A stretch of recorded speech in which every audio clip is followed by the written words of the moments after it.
हरे कृष्णा।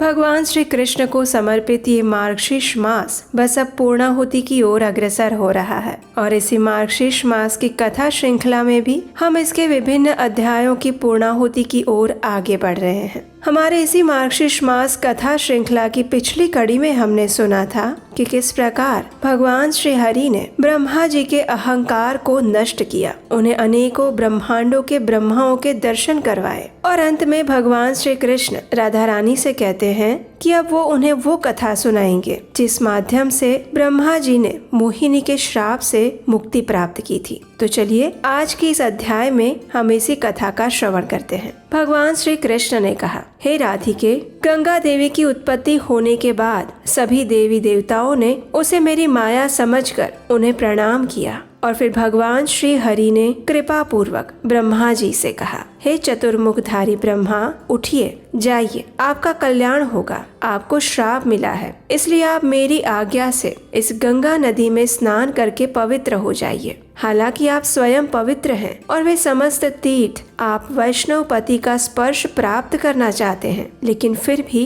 क्योंकि आपने प्रकृति की अवहेलना की थी, उनका अपमान किया था, इसलिए आपको ये श्राप मिला है। अहंकार सभी के लिए पापों का बीज और अमंगलकारी होता है। किसी भी मनुष्य को अहंकार नहीं करना चाहिए, चाहे वो किसी भी बात के लिए हो। आप शीघ्र ही मेरे परात्पर धाम गोलोक में जाइए। वहाँ प्रकृति की अंश रूपा मंगलदायिनी भारती देवी आपको प्राप्त होगी। कल्याण सृष्टि की बीज स्वरूपिणी प्रकृति को आप अपना लीजिए। आपने एक कल्प तक तपस्या की है और इसलिए भी इस समय एक अप्सरा के श्राप से कोई भी आपके मंत्र को नहीं ग्रहण करता है। अन्य सभी देवताओं की पूजा में भी आपकी पूजा होगी, क्योंकि आप ही जगत के धारण पोषण करने वाले स्वात्मा राम सर्वरूपी सब और समस्त देहों में पूजनीय हैं। इस प्रकार मेरी आज्ञा पाकर जगत गुरु ब्रह्मा जी ने गंगा जी के जल में स्नान किया और फिर वे मुझे प्रणाम करके शीघ्र ही गोलोक को चले गए। फिर समस्त देवता और मुनिगण भी प्रसन्नता पूर्वक अपने अपने स्थान में वापस आ गए। वे बारंबार मेरे इस परम निर्मल यश का गुणगान कर रहे थे। ब्रह्मा जी ने गोलोक में जाकर मेरे मुखार विंद से निर्गत संपूर्ण विद्याओं की अधिदेवी सती भारती को प्राप्त किया। उस वागेश्वरी देवी सरस्वती को प्राप्त करके उन्हें अत्यंत प्रसन्नता हुई। उन त्रिभुवन मोहिनी देवी को प्राप्त करके मुझे प्रणाम करके वे वापस अपने धाम में लौट आए। वह भारती देवी संपूर्ण कौतूहल से भरी हुई थी, परम सुंदरी, रमणीय और श्वेत वर्णा थी। उनके मुख पर मंद मुस्कान की प्रभा थी। उनके मुख शरद ऋतु के चंद्रमा को लज्जित कर रहे थे। रत्नमय युगल कुंडलों से कानों के नीचे के भाग झिलमिला रहे थे। वे अग्नि शुद्ध सूक्ष्म वस्त्र धारण करके नूतन यौवन से संपन्न और अत्यंत कमनीय दृष्टिगोचर हो रही थी। उनके 2 हाथों में वीणा और पुस्तक तथा अन्य हाथों में व्याख्या की मुद्रा देखी जा रही थी। ब्रह्मलोक के सभी निवासियों ने अपनी प्रिय वस्तुएं उन्हें अर्पित की और परम मंगलमय उत्सव मनाया गया। हे राधिके, ब्रह्मांडों में जिन जिन लोगों ने अपनी शक्ति के ऊपर गर्व किया है, उन सभी के गर्व या अभिमान को मैंने चकनाचूर किया है। उनके घमंड को नष्ट करके मैं उन सब के अंदर आत्मा स्वरूप विराजमान परमेश्वर उन सब को मुक्ति प्रदान करता हूँ। हे प्रिय, अब उठो और वृंदावन में चलो। अब मैं विरह से पीड़ित हुई गोपिकाओं को शीघ्र ही दर्शन देना चाहता हूँ। इस प्रकार कहकर भगवान श्याम सुंदर उठ खड़े हुए, लेकिन रसिकेश्वरी श्रीमती राधा ने उनसे कहा, हे प्राणेश्वर, मैं चलने में असमर्थ हो गई हूँ, इसलिए आप ही मुझे कहीं ले चलिए। राधा जी की ये बात सुनकर मधुसूदन हंसने लगे और उन्होंने कहा, फिर आप मुझ पर ही सवार हो जाइए। और इतना कहकर वे तत्काल ही अदृश्य हो गए। राधा रानी मन की गति से चलने वाली थी। जब उन्होंने श्याम सुंदर को वहाँ नहीं देखा तो वे विलाप करने लगी और इधर उधर उन्हें ढूंढते हुए वृंदावन में जा पहुँची। शोक से कातर हुई राधा जी ने रोते रोते चंदन वन में प्रवेश किया और वहाँ पर उन्होंने शोक से व्याकुल गोपियों को देखा, जो सभी भय से विह्वल थी। वे संपूर्ण वन में भ्रमण करती हुई हे नाथ पुकारती हुई बिना खाए पिए इधर उधर घूमते हुए श्याम सुंदर को ढूंढ रही थी। उनके मन में रोष था।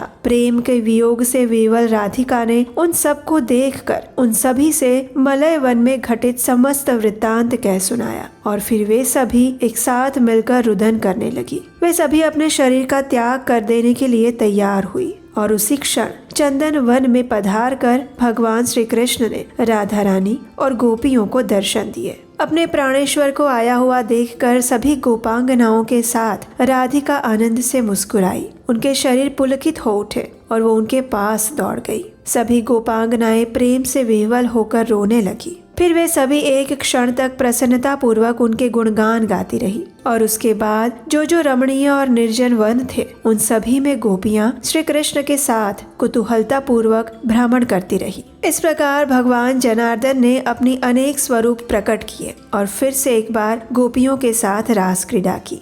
इस प्रकार ऋषि नारायण ने भगवान की रास लीला का संपूर्ण वृत्तांत नारद मुनि को कह सुनाया। उसके बाद नारद मुनि ने जिज्ञासा प्रकट करते हुए पूछा, हे मुनि श्रेष्ठ, इसके बाद कौन सी रहस्य लीला हुई? भगवान श्री कृष्ण किस प्रकार नंद भवन से मथुरा गए? श्री हरि के वियोग से पीड़ित हुए महाराज नंद ने कैसे अपने प्राण धारण किए? जिनका चित्त सदैव श्री कृष्ण के चिंतन में ही लगा रहता था, वे गोपांगनाएं और यशोदा मैया भी कैसे जीवन धारण कर पाई?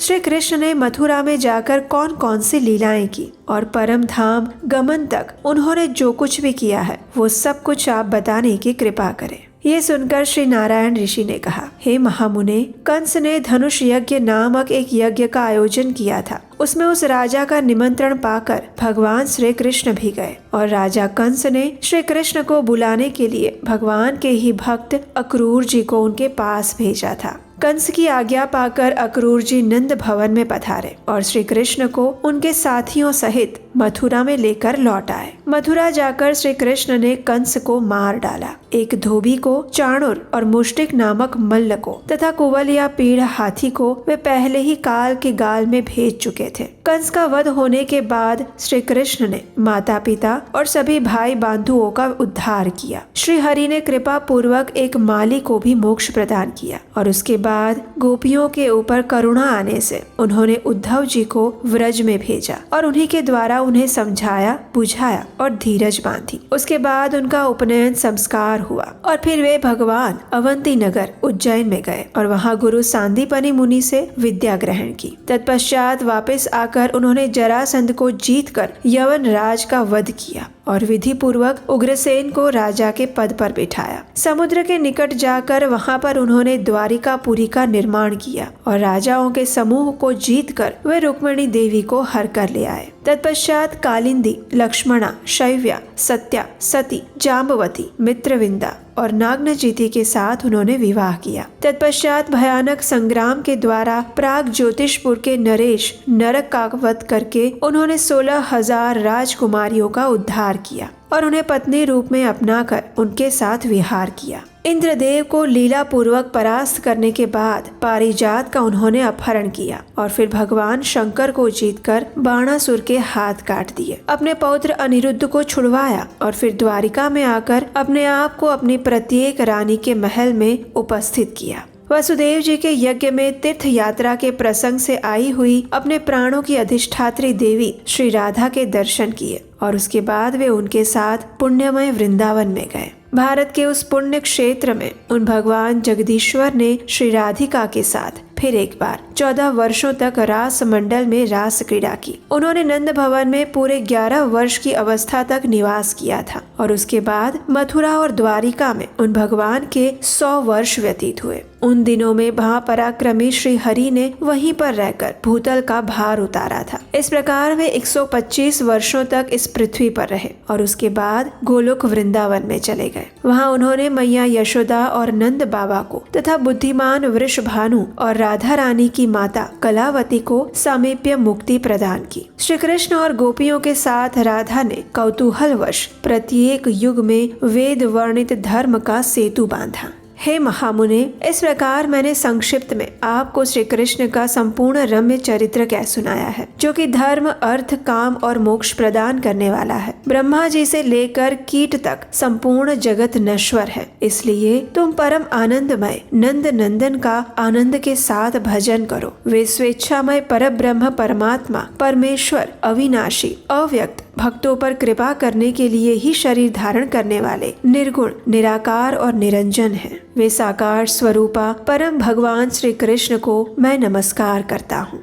तो ये थी आज की मार्गशीर्ष मास कथा। अगर आपको हमारे द्वारा इस संपूर्ण मार्गशीर्ष मास में सुनाई गई भगवान श्री कृष्ण की ये सभी दिव्य लीला कथाएं अच्छी लगी है और वैदिक ज्ञान के प्रमाणभूत प्रचार के इस कार्य में आप भी अगर हमारी सहायता करना चाहते हैं तो स्क्रीन पर दिए गए नंबर पर आप हमें अपना आर्थिक योगदान भेज सकते हैं। आपके योगदान से हमें आने वाली कथाओं को बनाने में सहायता मिलेगी और उत्साह मिलेगा। और हम आपसे मिलेंगे इसी कथा श्रृंखला की अगली कड़ी के साथ। तब तक के लिए चेक कर लीजिए कहीं आपने इस चैनल को अभी तक सब्सक्राइब नहीं किया है, ऐसा तो नहीं है ना? अगर ऐसा है तो जल्दी से सब्सक्राइब करके रख लीजिए, क्योंकि आने वाले समय में भी ऐसी ही अनेक प्रमाणभूत और पौराणिक कथाएं आप सुनने वाले हैं, और वो भी आपके अपने उपदेशाष्टकम चैनल पर। हरे कृष्णा।